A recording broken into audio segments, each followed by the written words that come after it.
In the latest Meghan Markle update, there's something puzzling happening. An early release of her and Harry's yearly impact statement reports. Usually we get a glimpse of this in January, but this time it popped up in December, and we're scratching our heads trying to figure out why. Let's dive into what Meghan and Harry are showcasing in their Archewell impact reports. Meghan Markle's unusual move sparks controversy. What could be behind it?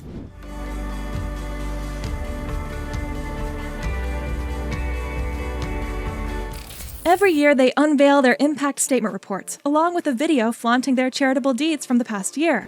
However, there are two things catching attention: the timing and the word good. Why does the timing matter? We'll get to that soon. But first, let's unpack the content of the Archewell impact reports. Their mission, simply put, is to show up, do good. Sounds straightforward, right? Yet some folks find it a bit hard to believe. Critics label their mission as overly idealistic, considering their roles as modern advocates for positive change while facing accusations of bullying and unsettling tactics by their supporters known as the Sussex Squad.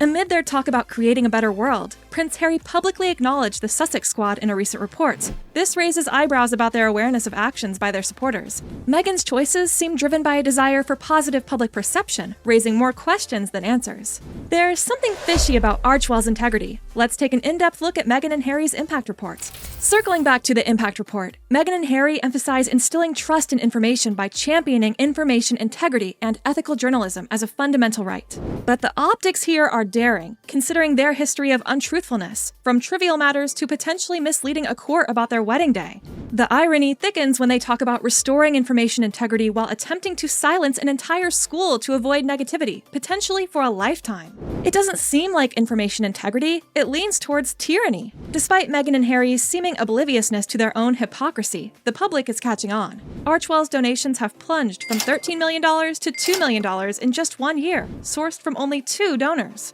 These facts cast doubt on the authenticity of Meghan and Harry's commitment to their mission. As we dissect their actions and statements, the disconnect between their ideals and their real-world behavior become more apparent, leaving us to question the sincerity behind their philanthropic endeavors. The significant drop in Archewell's donations raises some important questions about the foundation's overall impact. Despite Meghan's efforts to counter negative perceptions, the numbers speak for themselves. Turning to tabloids like TMZ for rebuttals doesn't seem to be helping their cause. Unlike Meghan, numbers don't lie, and the figures paint a less than favorable picture for Archewell.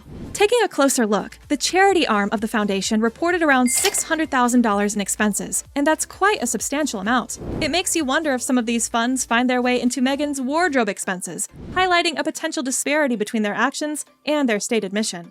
On a different note, the official YouTube channel of the Prince and Princess of Wales recently shared a heartwarming video about the Christmas Baby Banks initiative. In the video, the princess, along with her 3 children, volunteered to select gifts for families in need. This video stands in stark contrast to the bold claims in the Archewell report. It serves as a reminder of the power of positive actions and genuine philanthropy, cutting through the rhetoric that can sometimes cloud our judgment. Who's Catherine's biggest fan? Let's take a guess. Marking the latest installment in the battle of Sussex versus Wales, as we've been seeing play out just hours after the Princess of Wales shared a clip of herself and her 3 children volunteering at a baby bank. Despite all the obvious charm of the Princess of Wales, it seems there's someone who doesn't share the same admiration for Catherine. Right on cue, Catherine's most devoted follower, or perhaps the ultimate ironic fan, released an unexpected 1-minute video. What a coincidence! It raises suspicions that Meghan Markle's actions might be driven by a desire to outshine Catherine and William, especially Catherine. Reflecting on the surprise announcement of the Archewell Foundation co-hosting a panel for the World Mental Health Festival in New York City, the pattern becomes clearer. This coincided with a similar event announced by Prince William and Princess Catherine in the UK. Quite a coincidence, wouldn't you say? In contrast to the Duke and Duchess of Cambridge, who approach their philanthropic duties with a sense of duty and genuine compassion, Meghan and Harry seem to hop from cause to cause, primarily in pursuit of better optics. The difference is apparent when Catherine and William attend events not just out of obligation, but with a sincere commitment to bringing the public's attention to communities, charities, and initiatives that might otherwise go unnoticed. The Cambridge couple's history of genuine investment in mental health, exemplified by the Heads Together initiative, stands in stark contrast to Meghan and Harry's seemingly performative approach. While Catherine focuses on children under the age of 5, and William addresses issues like climate change and homelessness, Meghan and Harry's diverse causes often lack depth, appearing more as a spectacle than genuine advocacy. Meghan in particular carries a history of underwhelming attempts in her humanitarian pursuits. Critics argue that she lacks a charitable bone in her body, pointing to instances where she adorned herself in lavish clothing and jewelry while visiting homeless shelters and underprivileged schools. The question arises, is her philanthropy an earnest effort or merely a grandstand, subtly signaling social disparities? The irony is hard to ignore, especially when considering the adage that charity begins at home, a concept seemingly at odds with someone accused of tearing families apart for a living. What are Harry and Meghan's true intentions? This'll be a shocker. At the heart of Meghan and Harry's activities is a sort of competition, especially Meghan, who seems to be in an unspoken rivalry with William and Catherine. This competition extends to their initiative, Archewell, but I find it hard to believe that it was created with a genuine desire to help others. Archewell wasn't born out of a heartfelt wish to make a positive impact, but rather to compete with William and Catherine's Royal Foundation. It looks like Meghan and Harry want to play the role of pretend royals in the US, smiling for cameras and making videos without really telling us what they're doing. If we look at the recent 1-minute video they put out, what's the main message? It seems more about showing off than genuinely helping. William and Catherine, being public figures funded by taxpayers, have a job to do. They use cameras to bring attention to various causes, and it's working. People, including news reporters in the UK, have said they were inspired to donate to baby banks because of the awareness raised by a video of Catherine and her children. On the other hand, the impact of the Sussex's 1-minute video seems smaller. It raises questions about how much they are really contributing.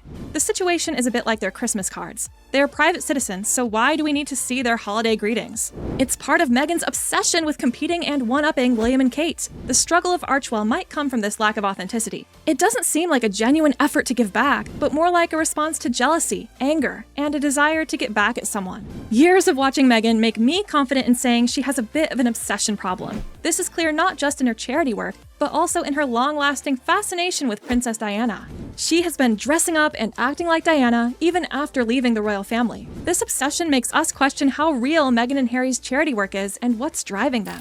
When we look at the facts, it's hard to ignore that Archewell's impact hasn't been as significant as they might have hoped. While William and Catherine's efforts have inspired real action and support, Meghan and Harry's attempts seem more like a show without a lot of substance. The real question becomes whether their actions are genuinely driven by a desire to make a difference, or if they're just caught up in their own competition. Only time will tell if Archewell can overcome its current challenges and truly become a force for positive change. Let's talk about Meghan Markle's habits, specifically her tendency to copy others and her ongoing focus on certain individuals. Meghan once aimed to be a UN ambassador like Emma Watson and Angelina Jolie, but ended up as a UN advocate. Still, that wasn't enough for her, and she left abruptly. Her actions don't stop there. She has a history of borrowing entire speeches, word for word. One example is her 2015 UN speech, where she lifted parts directly from a speech by Eleanor Roosevelt. It's not just a one-time thing. It's a recurring pattern in Meghan's behavior. Now, her latest fixation seems to be Catherine. This has been going on for years and doesn't look like it's going away anytime soon. But why does this matter?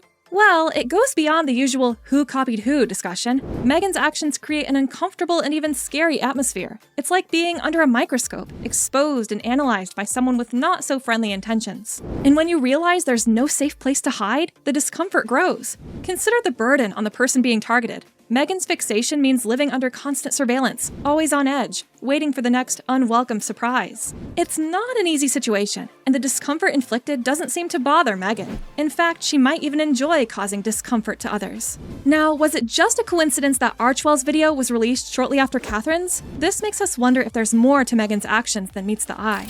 The unsettling nature of her patterns prompts us to think about the thin line between admiration and obsession. As we ponder these uncomfortable revelations, it's essential to understand the impact on those being observed. Where do we draw the line between healthy admiration and disturbing obsession? How do people cope with constant scrutiny from someone with less than friendly intentions? It's a complex topic that deserves consideration.